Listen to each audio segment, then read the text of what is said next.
How to reset network settings on iPhone.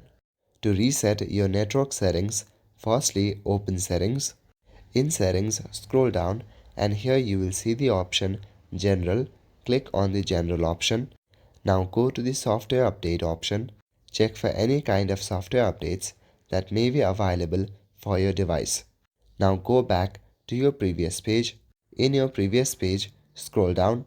At the very bottom, there's an option called Transfer or Reset iPhone. Click on that option and you will land to an interface like this. On this interface, at the bottom, there's an option called Reset. Click on that. Now here you will see different reset option. Select the second one called Reset Network Settings.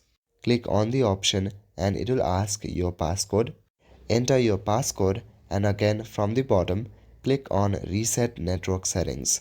After doing this, your network settings will be reset. Once the reset has been done, make sure to restart your device. After restarting, you can start making changes. That's all for today. Thank you.